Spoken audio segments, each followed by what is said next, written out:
Bad financial decisions. So easy to make, so hard to live with.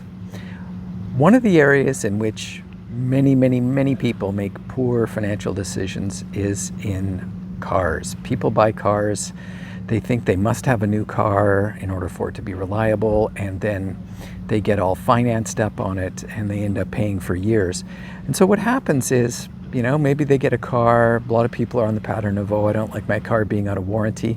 So let's say they put it, hopefully, on a 5-year loan because they're going to get rid of it in 5 years. I won't even talk about for the moment the foolishness of getting a 7-year loan when you're going to get rid of the car in 5 years. So what you've become now is an indentured servant. You've heard the stories of the old company stores where you worked in the company mining town or some such, and you lived in company housing and you bought at the company store. So essentially you went to work for the company, they gave you a wage, you spent it all on their housing and at their store. So essentially you were working not for much. This is pretty much the same thing. You buy a car, you get 5-year financing on it, 5 years later you get rid of it, and you get another car on a 5-year loan. So you actually never fully own the car outright, you're just constantly making payments for all those years. Even worse is if you're leasing the car, primarily because the financial implications of that are terrible, save for the occasional business purpose, but even then, often not. You can get a perfectly good used car for that's only got maybe 3 years on it for often half the price that you pay for the new car.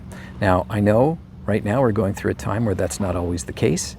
Used car prices have held up pretty well. We have a car that's now, 10 years old now, I guess, that we bought when it was about 5 years old. And we could sell it today for what we paid for it. That just happens to be an anomaly in the used car market at the moment.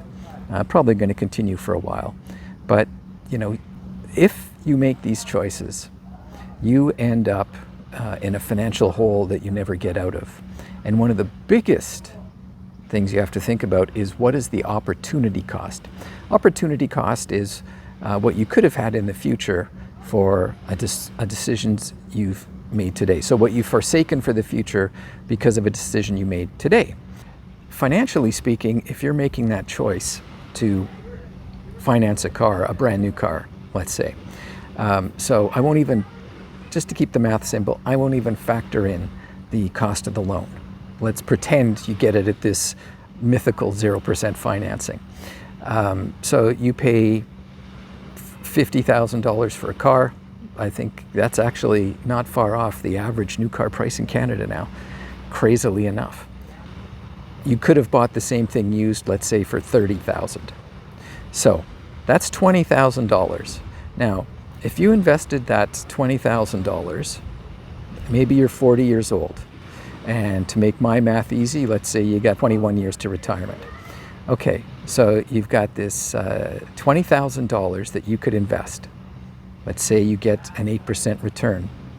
At 8%, it's going to double every 9 years. So you're going to double your money twice plus another half time. That means you're going to have about 6 times that money. So for the $20,000 that you spent extra on your shiny new car, you're forsaking $120,000 at retirement time. That's the opportunity cost.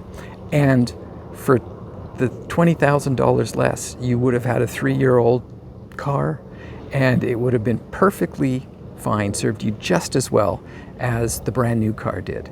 But instead, you got the big shiny thing. Now, of course, in order to get the used car and not pay a ridiculous amount on financing, you're going to have to save some money because you're going to want to pay cash for that used car. Financing a used car is a very expensive way to go, so you should avoid that. That is one of the ways that's keeping many Canadian families from moving ahead financially when you consider that opportunity cost. Because that opportunity cost doesn't just happen once. It happened once, and then 5 years later you got another car, and you did the same thing again, and then you did the same thing again 5 years. Over 21 years, you did it 4 times. You probably forsaked about $250,000 that you could have had at retirement time. Let's say now you're 65, you've been retired a few years, you could have that extra 250. Instead, you get to think about, oh, my nice new cars that I have. Can you even remember what the car was that you had 20 years ago? Do you care that it was brand new? Of course you don't. That's one of the areas in which we make some real mistakes. Now, I'm not picking on people about cars, it's just something we should really think about, because the system is set up for you to go to the dealer, pay for a car, get the financing. They make a lot of money on financing. In fact, they don't want you to pay cash for the car. They want you to finance the car because they're making a lot of money off the financing. So is the finance company. Don't do it. Be rational, take care of your money, don't finance cars, pay cash for them. Start where you are and ladder up if you need to.